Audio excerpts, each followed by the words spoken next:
Well, hey, what's going on? Nick Kirby here. Welcome into Chatterbox Reds. Hope that your new year is off to a great start. And today we're going to talk about what I think are the top 5 storylines for the Cincinnati Reds going into 2025.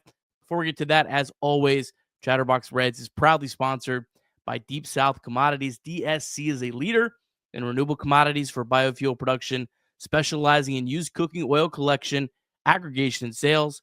Visit www.deepsouthcommodities.com for more information. Thanks as always to our friends at DSC. All right, if you are watching on YouTube, please take 2 seconds, hit that like button. That does really help us out. Make sure you subscribe to Chatterbox Sports on YouTube, where you have all the greatest and most recent Cincinnati sports content. If you're listening in podcast form, please subscribe wherever you're listening to this. And if you could also leave us a 5-star review. Doesn't have to be anything very special, but something short and sweet. Again, that stuff really does help us out, and we appreciate those of you who continue to support Chatterbox Reds all season and off season long. Well, we're going to get into the top 5 storylines, and something that's going to be talked about throughout as I go through these storylines is the ZiPS projections, which came out on Thursday for the Reds. They're kind of putting a couple teams out here and there. Nothing really surprising. I guess I should step back. If you don't know what the ZiPS projections are, it's the projections on a site called Fangraphs, which basically projects every single player that they think could play in the organization or close to it, what their projected entire numbers are: home runs, RBIs, runs scored, stolen bases, batting average, on base percentage, slugging percentage, go down the list. It's kind of been typically the best and most common, I guess, projection system. But that came out. Not a whole lot of surprises for the Reds. Pretty similar overall to where they were last year on the projections. The starting pitching was 11.6 wins above replacement versus 11.5 from last year. We'll talk about that later on, as well as just about everything else. Outfield, that was the biggest one down other than the bullpen. Outfield 4.8 versus 5.8 last year. Infield is up. Infield, and I put DH with that, 12.9 versus 11.8 last year. Catching, that's really up for the Reds. 3.6, the addition of Jose Trevino versus 2.1 last year. Then the big one, the bullpen, we'll talk about that in a second. Negative 0.3 versus 2.3 last season. So overall projections, this has kind of been a big talking point, I think, amongst a lot of Reds fans. The Vegas lines right now are 78.5. ZiPS hasn't released a official projection for standings until they get through all the teams. I would imagine it's probably going to be something similar to that 78.5. And I know a lot of people are tired of the mediocrity and where that's at. And do I think the projections are valuable? Yeah, absolutely. I love looking at projections. I think they provide us a lot of context to things. But there's one major flaw with these projection systems. If you followed it over the years, there's one thing that it gets wrong the most, and that is young players. And the Reds roster is still very young. I know it may feel like they're, getting older, but almost the entire roster has yet to even reach arbitration. I mean, Spencer Steer is one of the more veteran players on offense, and he debuted in September 2022. This is a very, very young team with very unpredictability going into next season. That could be really, really good, which is what we hope. Could be bad. There could be some players that don't perform to even their smaller projections. But overall, I don't think you should get too bent out of shape about these projections. Yes, I would love for the Reds to go out and add a 4-win player, a big impact outfielder. Absolutely, I would love that. But I don't think that if they decide not to do that or they don't do that for whatever reason, I don't think you should look at that. Well, they're not going to get over 81 wins because they're projected at 78.5. It's going to swing one way or the other. If you look at the not last year, but the 2 years prior to that, 2023, the Reds were projected at 65.5, according to Vegas. They end up with 83. 2022 was the opposite. They were actually projected at 73.5, ended up with just 62. So it can swing quite a bit one way or the other. My biggest overall point, though, is if you want the Reds to go out and add Anthony Santander, is he really moving the Reds from a 78-win team to a playoff team, which we think is probably at minimum 85, 86 wins. No, he's certainly not doing that on his own. The bulk of what the Reds' success or failure in 2025 will be are going to be the players that they have right now, whether you like that or not. That's what the Reds need to have go right. And we'll talk about some of that stuff here coming up. But one last kind of hope and optimism, as I mentioned about the projection system being wrong a lot on younger teams. Look at two of the youngest teams that made the playoffs last year. How about the Cleveland Guardians? They're projected to win 80 games. They end up with 92. Royals projected to win 74. They end up with 86. So projection systems, while they're great, they provide a lot of value. They provide a lot of good context. They put us in check a lot of times. They also have a big flaw, and that is young teams. And the Reds are certainly still one of those young teams. All right, well, let's get into the top 5 storylines for the Cincinnati Reds going into 2025. My top storyline is something I typically downplay a little bit, and that's the bullpen. Mainly Alexis Diaz holding the closer spot, but that's also has an impact down the line with Alexis Diaz. Obviously, the most jarring thing, if you looked at the ZiPS projections, where's the Reds bullpen? Negative 0.3 was the projection. Last year, it was at 2.1. Doesn't look good. I don't know how much I buy that. I have a hard time believing the Reds' current reliever options overall are worse than an entire replacement level, which is supposed to be basically minor league players. I don't think it's that bad. So I think it's just one of those weird quirks with the projection system. I'm not poo-pooing on the ZiPS projections. I'm not saying they're terrible. How could they do this? I think it's just one of those more weird things. But there probably is some reason for some caution with this bullpen.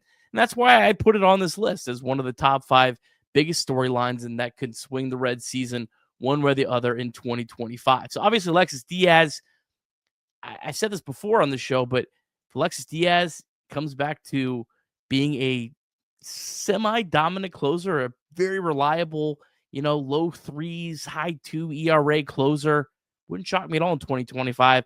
If Alexis Diaz and his struggles with command just continue to get worse and he ends up losing his closer job in 2025, that wouldn't shock me either. But if Alexis Diaz is able to just be that closer, I think back to Terry Francona, the Reds' new manager, when he had the Cleveland Indians at that time, now Guardians, back in 2016.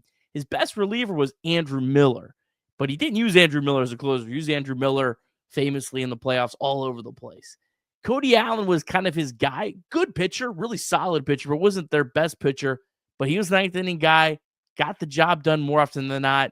Kind of was a little, groaned upon at times because, he'd blow some tough games or whatnot. But overall was a pretty effective closer. That's what I think the Reds need Alexis Diaz to be. And if he does that, I think everyone else can kind of slide in behind him a lot easier. Obviously, guys like Tony Santillan, we're expecting hopefully he can continue to kind of showcase again what he did last year. Emilio Pagan, not looking like a great contract, but still I think a quality big league arm in that bullpen. Sam Moll down the line. The two guys obviously that we're most excited about may not be on the opening day roster, and that's Luis May and Zach Maxwell, two incredibly talented arms that can really swing this bullpen one way or the other. If those two guys are big league pitchers in 2025 and they're able to have somewhat decent command, the entire bullpen flips over. So the bullpen's a big key, but I think Alexis Diaz is the first big key at the back end of that bullpen.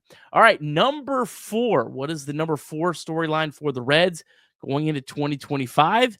It's the outfield. It may not be what you're thinking about. You're probably thinking, yeah, the outfielder. Reds need to go add an outfielder. Again, I want the Reds to go out and add an outfielder, but the Reds need more than just that outfielder to go right in 2025. So Reds outfield projection was a little bit down, as I mentioned. 4.8 wins above replacement is the projection. Last year was 5.8. TJ Friedl, the big key in the middle there. Obviously, TJ Friedel's health is a big deal. Jake Fraley kind of coming back to form is a big deal. The real wild card in Will Benson, who's obviously a fireball talking point amongst Reds fans right now, is a big deal.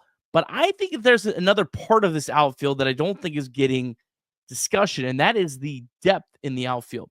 So you look at the ZiPS projections, if you look at the picture on Fangraphs, there's 4 names that they don't even include on their projections. They include Steer, Benson, Friedel, Fairchild, Fraley on there, but they don't include Blake Dunn, Jacob Hurtubise, Rhys Hines, and Tyler Callahan, the Arizona Fall League player that really put a lot of eyeballs on him with his performance at Double-A at the end of last year, and then in the Arizona Fall League.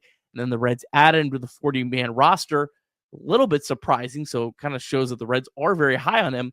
Those are 4 players that I don't think a lot of Reds fans are super excited and pumped about right now, but those are 4, I think, real options that have a potential to break out. Blake Dunn, if you look at him, he was incredible in 2023 against left-handed pitching and dominant. Blake Dunn, I think, could absolutely be a guy that slides into a platoon role in the outfield and really could thrive, can play all 3 positions, good fielder. Jacob Hurtubise was a guy that we all really love his story, just never got going for him last year, had a lot of injuries. I think he could still maybe work his way into a big league role, maybe not a starter, but a 4th outfielder that plays, 2 or 3 times a week and comes off the bench and all that kind of stuff. I think his, high on base percentage, there's somewhat of a skill there that could develop. Not saying it will, it could. Obviously, Rhys Hines, we saw the absolute 80th percentile Rhys Hines for about a week and a half, and it was incredible. A lot of flaws in his game, but still an incredibly talented player. You just don't come up and do what he did for a week without any talent. Could he break out? It's possible. I'm not saying it's probable, but it's possible.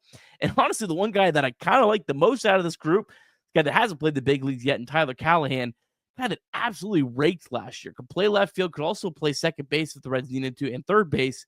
But he's a guy that I could see a left-handed bat sliding into a platoon role next year. So I think those 4 guys, can any of them break out? Could 2 of them break out? Could Dunn and Callahan find their way into a actually pretty solid platoon, maybe in left field or right field or wherever? I think it's possible. So I think that's one of the bigger storylines. Can any of those guys break out in 2025? We also want to remind you that you can call or text 988 anytime, day or night. The 988 Suicide and Crisis Lifeline is a place to get support for anything related to mental health. Whether it's an immediate crisis, simply wanting to find out how to connect with care, or anything in between, it's a 100% confidential, secure, and anonymous way to reach out for help when you don't know where else to turn. To connect, call or text 988 or visit mantherapy.org to get help. It's okay not to be okay.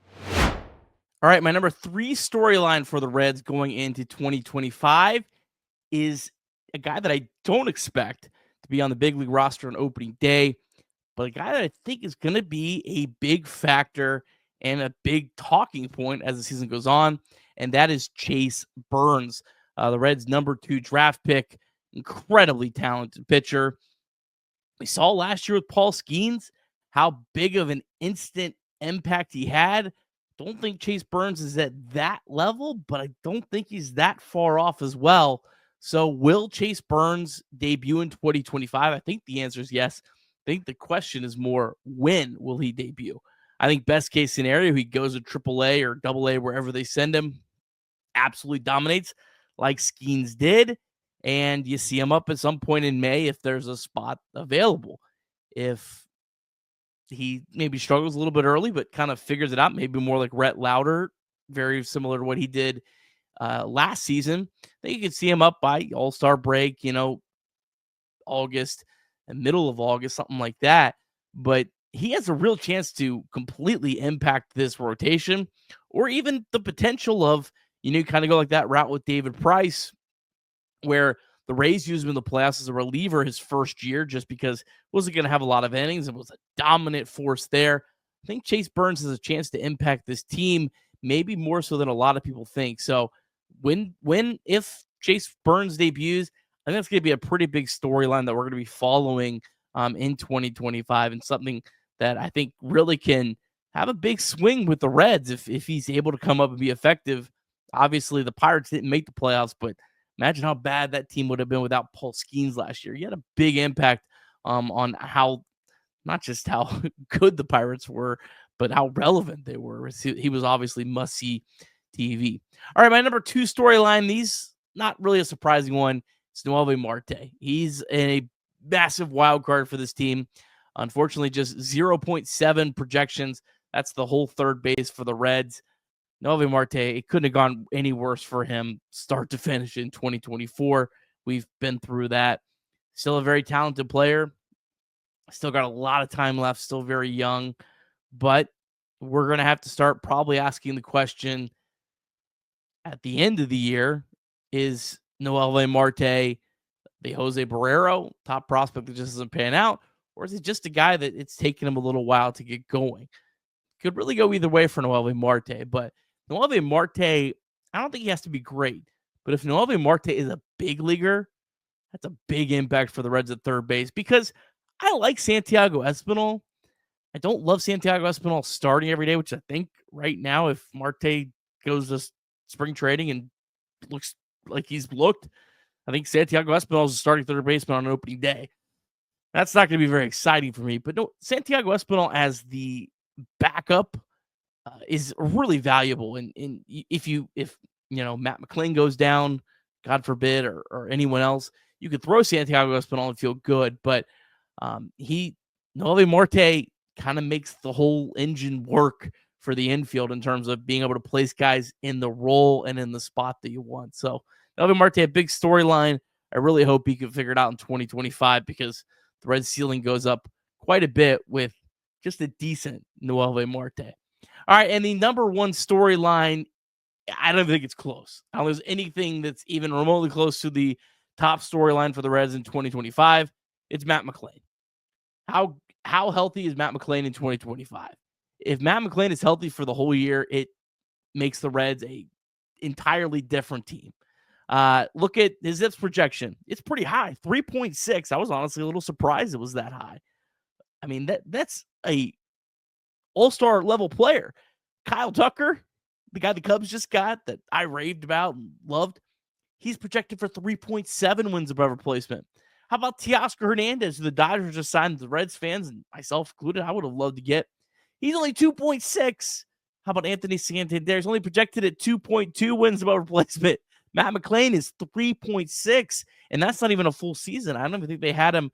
They had him for like only 140 games. I don't remember the exact number, but it wasn't a full 162 game season. So Matt McLain's health is the number 1 storyline for the 2025 Reds, and nothing else is close. Because, boy, if there's one thing that swings the Reds season one way or the other, more than anything else, it's Matt McLain's health. All right, well, thanks so much for listening today or watching. Really appreciate everyone's support, as always. We're going to have a lot more great content coming up here in 2025.